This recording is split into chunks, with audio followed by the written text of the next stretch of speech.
शांति। आज 19 जनवरी 2023 की बाबा की साकार मुरली है। मुरली के महावाक्य हैं, मीठे बच्चे, साकार शरीर को याद करना भी भूत अभिमानी बनना है, क्योंकि शरीर 5 भूतों का है। तुम्हें तो देही अभिमानी बन एक विदेही बाप को याद करना है। प्रश्न है, सबसे सर्वोत्तम कार्य कौन सा है जो बाप ही करते हैं? उत्तर है, सारी तमोप्रधान सृष्टि को सतो प्रधान सदा सुखी बना देना। यह है सबसे सर्वोत्तम कार्य जो बाप ही करते हैं। इस ऊंचे कार्य के कारण उनके यादगार भी बहुत ऊंचे ऊंचे बनाए हैं। दूसरा प्रश्न है, किन 2 शब्दों में सारे ड्रामा का राज आ जाता है? उत्तर है, पूज्य और पुजारी। जब तुम पूज्य हो तब पुरुषोत्तम हो, फिर मध्यम कनिष्ठ बनते। माया पूज्य से पुजारी बना देती है। गीत है, महफिल में चल उठी क्षमा। ओम शांति। भगवान बैठ बच्चों को समझाते हैं कि मनुष्य को भगवान नहीं कहा जा सकता। ब्रह्मा विष्णु शंकर का भी चित्र है, उनको भगवान नहीं कह सकते। परमपिता परमात्मा का निवास उनसे भी ऊंच है, उनको ही प्रभु ईश्वर भगवान आदि कहते हैं। मनुष्य जब पुकारते हैं तो उनको कोई भी आकार व साकार मूर्ति दिखाई नहीं पड़ती, इसलिए किस भी मनुष्य आकार को भगवान कह देते हैं। सन्यासियों को भी देखते हैं तो कहते हैं भगवान, परंतु भगवान खुद समझाते हैं कि मनुष्य को भगवान नहीं कहा जा सकता। निराकार भगवान को तो बहुत याद करते हैं जिन्होंने गुरु नहीं किया है। छोटे बच्चे हैं, उनको भी सिखाया जाता है परमात्मा को याद करो, परंतु किस परमात्मा को याद करो यह नहीं बताया जाता। कोई भी चित्र बुद्धि में नहीं रहता। दुख के समय कह देते हैं, हे प्रभु। कोई गुरु व देवता आदि का चित्र उनके सामने नहीं आता है। भल बहुत गुरु किए हो तो भी जब हे भगवान कहते हैं तो कभी उनको गुरु याद नहीं आएगा। अगर गुरु को याद कर और ही भगवान कहें तो वह मनुष्य तो जन्म मरण में आने वाला हो गया। तो यह गोया 5 तत्वों के बने हुए शरीर को याद करते हैं, जिसको 5 भूत कहा जाता है। आत्मा को भूत नहीं कहा जाता, तो वह जैसे भूत पूजा हो गई। बुद्धि योग शरीर तरफ चला गया। अगर किसी मनुष्य को भगवान समझते तो ऐसे नहीं कि उनमें जो आत्मा है उसको याद करते हैं। नहीं, आत्मा तो दोनों में है, याद करने वाले में भी है, तो जिसको याद करते हैं उनमें भी है। परमात्मा को तो सर्वव्यापी कह देते, परंतु परमात्मा को पाप आत्मा नहीं कहा जा सकता। वास्तव में परमात्मा नाम जब निकलता है तो बुद्धि निराकार तरफ चली जाती है। निराकार बाप को निराकार आत्मा याद करती है, उसको देही अभिमानी कहेंगे। साकार शरीर को जो याद करते हैं वह जैसे भूत अभिमानी हैं। भूत भूत को याद करते हैं, क्योंकि अपने को आत्मा समझने बदले 5 भूतों का शरीर समझते हैं। नाम भी शरीर पर पड़ता है। अपने को भी 5 तत्वों का भूत समझते हैं और उनको भी शरीर से याद करते हैं। देही अभिमानी तो है नहीं, अपने को निराकार आत्मा समझे तो निराकार परमात्मा को याद करे। सभी आत्माओं का संबंध पहले पहले परमात्मा से है। आत्मा दुख में परमात्मा को ही याद करती है, उनके साथ संबंध है। वह आत्माओं को सभी दुखों से छुड़ाते हैं, उनको क्षमा भी कहते हैं। कोई बत्ती आदि की तो बात नहीं, वह तो परम पिता परम आत्मा है। क्षमा कहने से मनुष्य फिर ज्योति समझ लेते हैं। यह तो बाप ने खुद समझाया है। मैं परम आत्मा हूँ, जिसका नाम शिव है। शिव को रुद्र भी कहते हैं। उस निराकार के ही अनेक नाम हैं, और कोई के इतने नाम नहीं। ब्रह्मा विष्णु शंकर का एक ही नाम है। जो भी देहधारी हैं, उनका एक ही नाम है। एक ईश्वर को ही अनेक नाम दिए जाते हैं। उनकी महिमा अपरम अपार है। मनुष्य का एक नाम फिक्स है। अब तुम मर्जिवा बने हो तो तुम्हारे पर दूसरा नाम रखा गया है, जिससे पुराना सब भूल जाए। तुम परमपिता परमात्मा के आगे जीते जी मरते हो, तो यह है मर्जिवा जन्म।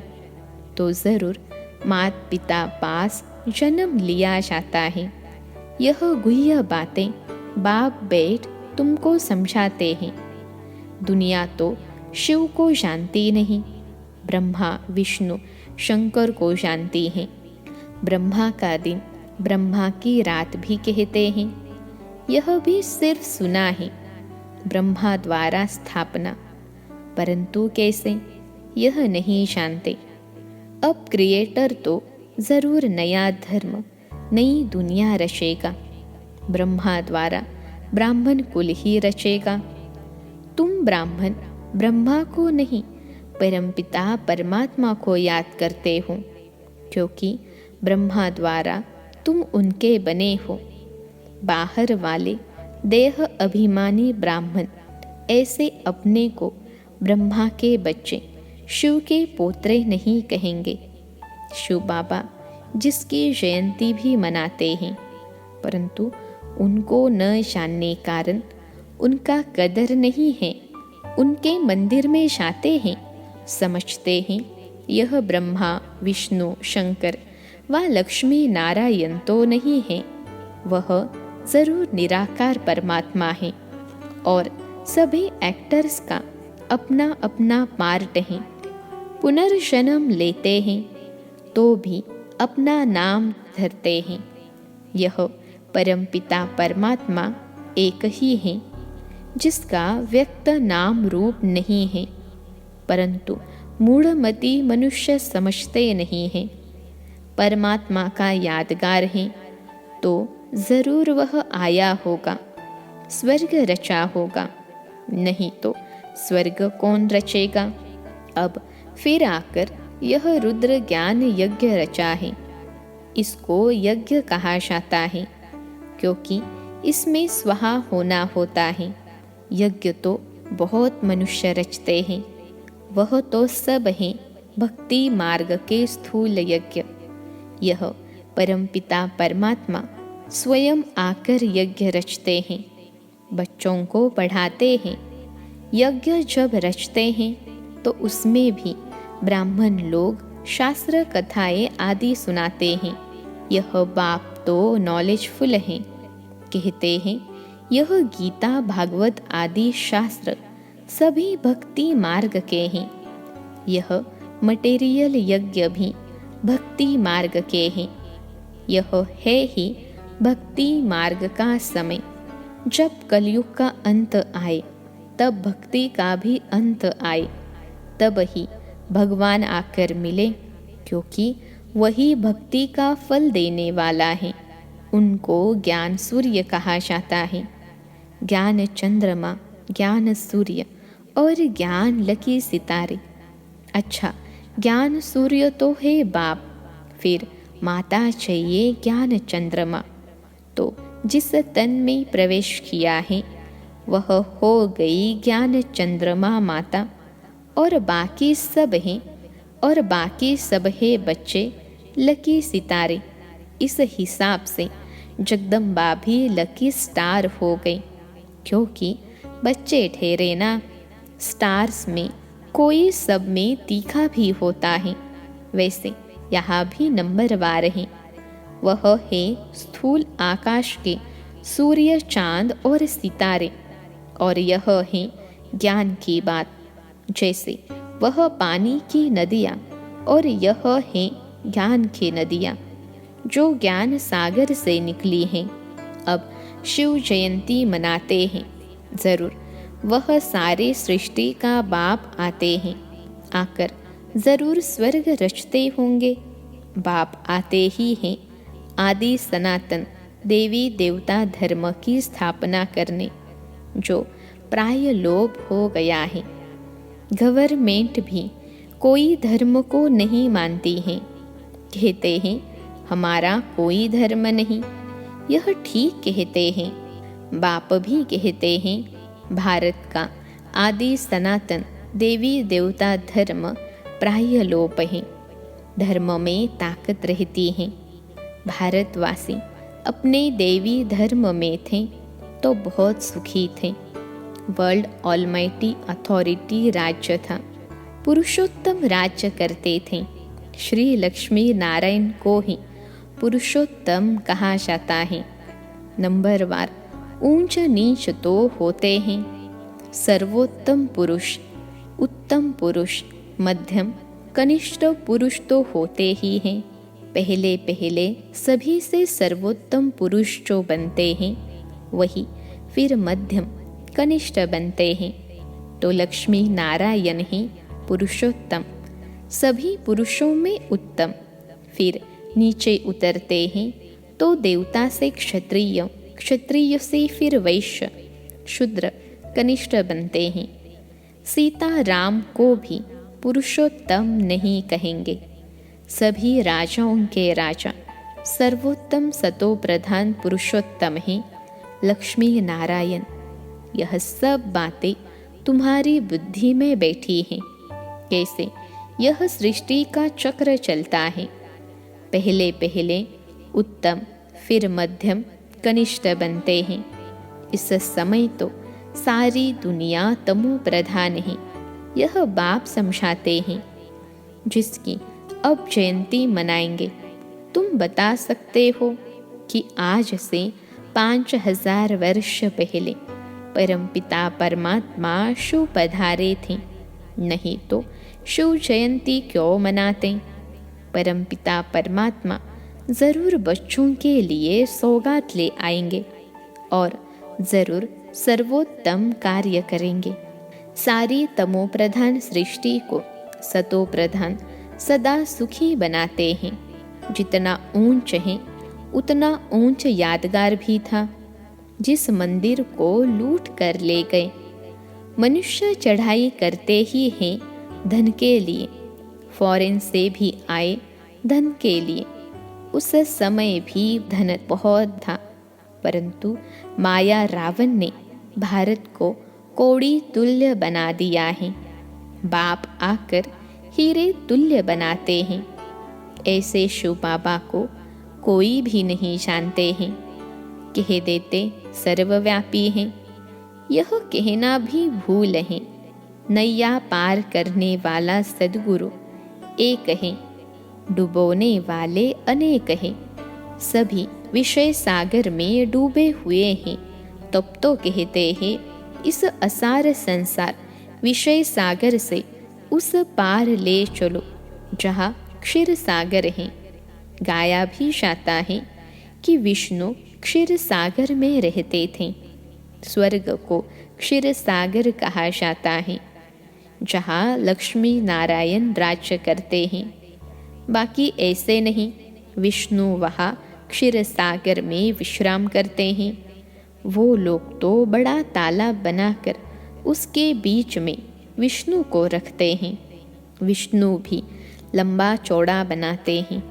इतने बड़े तो लक्ष्मी नारायण होते नहीं, बहुत बहुत 6 फुट होंगे। पांडवों के भी बड़े बड़े भूत बनाते हैं। रावण का कितना बड़ा भूत बनाते हैं। बड़ा नाम है तो बड़ा चित्र बनाते हैं। बाबा का नाम भल बड़ा है, परंतु उनका चित्र छोटा है। यह तो समझाने लिए इतना बड़ा रूप दे दिया है। बाप कहते हैं, मेरा इतना बड़ा रूप नहीं है। जैसे आत्मा छोटी है, वैसे ही मैं परमात्मा भी स्टार मिसल हूँ। उसको सुप्रीम सोल कहा जाता है। यह है सबसे ऊंच, उसी में सारा ज्ञान भरा हुआ है। उनकी महिमा गाई हुई है कि वह मनुष्य सृष्टि का बीजरूप है, ज्ञान का सागर है, चैतन्य आत्मा है। परंतु सुनावे तब जब ऑर्गन्स लेवे। जैसे बच्चा भी छोटे ऑर्गन्स से बात नहीं कर सकता है।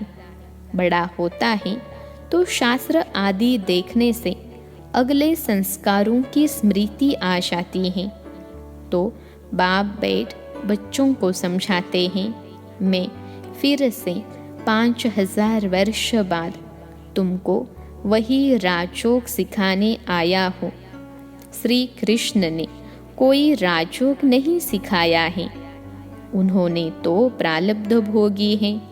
8 जन्म सूर्यवंशी, 12 जन्म चंद्रवंशी, फिर 63 जन्म वैश्य शूद्रवंशी बने।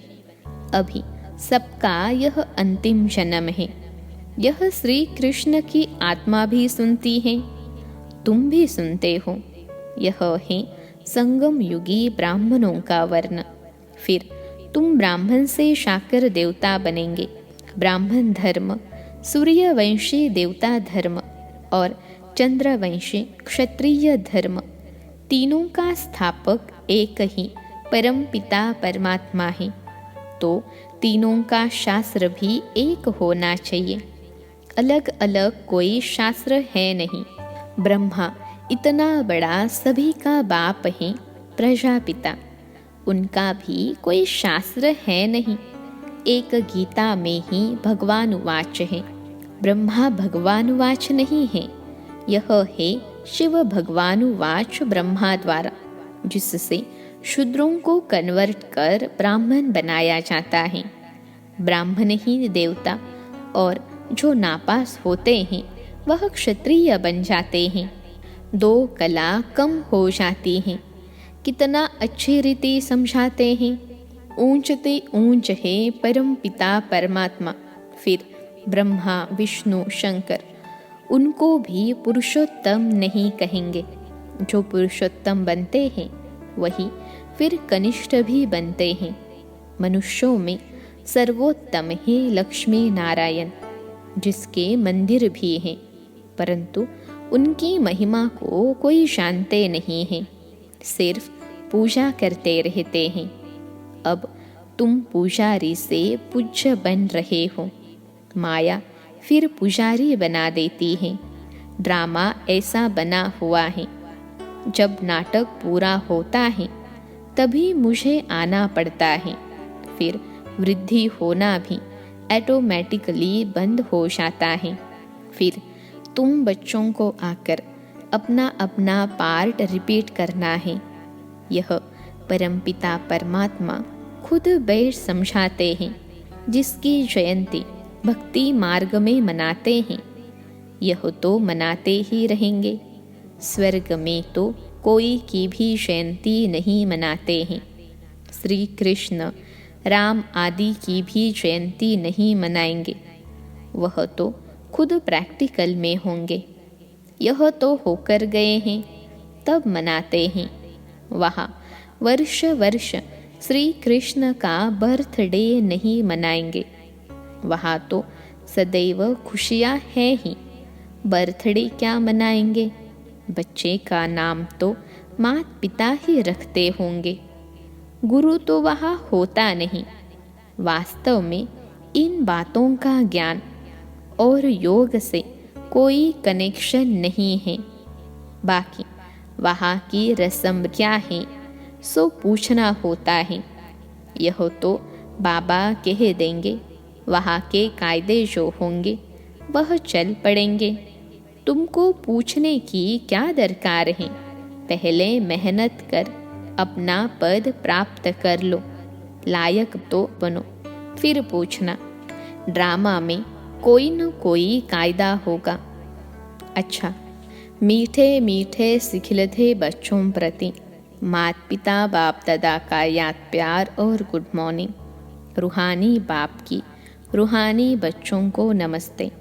हम रूहानी बच्चों की सिखिलते रूहानी माता पिता बाप दादा को याद प्यार, गुड मॉर्निंग और नमस्ते बाबा नमस्ते। धारणा के लिए मुख्य सार। पहली पॉइंट है, अपने को निराकार आत्मा समझ निराकार बाप को याद करना है, किसी भी देहधारी को नहीं। मरीचिवा बन पुरानी बातों को बुद्धि से भूल जाना है। दूसरी पॉइंट है, बाप के रचे हुए इस रुद्र यज्ञ में संपूर्ण स्वाहा होना है। शूद्रों को ब्राह्मण धर्म में कन्वर्ट करने की सेवा करनी है। आज का वरदान है, दिनचर्या की सेटिंग और बाप के साथ द्वारा हर कार्य एक्यूरेट करने वाले विश्व कल्याणकारी भव। दिनचर्या की सेटिंग और बाप के साथ द्वारा हर कार्य एक्यूरेट करने वाले विश्व कल्याणकारी भव। विश्लेषण है, दुनिया में जो बड़े आदमी होते हैं उनकी दिनचर्या सेट होती है। कोई भी कार्य एक्यूरेट तब होता है जब दिनचर्या की सेटिंग हो। सेटिंग से समय, एनर्जी सब बच जाते हैं। एक व्यक्ति 10 कार्य कर सकता है, तो आप विश्व कल्याणकारी जिम्मेवार आत्माएं हर कार्य में सफलता प्राप्त करने के लिए दिनचर्या को सेट करो और बाप के साथ सदा कंबाइंड होकर रहो। 1000 भुजाओं वाला बाप आपके साथ हैं, तो एक कार्य के बजाय 1000 कार्य एक्यूरेट कर सकते हो। आज का स्लोगन है, सर्व आत्माओं प्रति शुद्ध संकल्प करना ही वरदानी मूर्त बनना है। सर्व आत्माओं प्रति शुद्ध संकल्प करना ही वरदानी मूर्त बनना है। अच्छा, ओम शांति।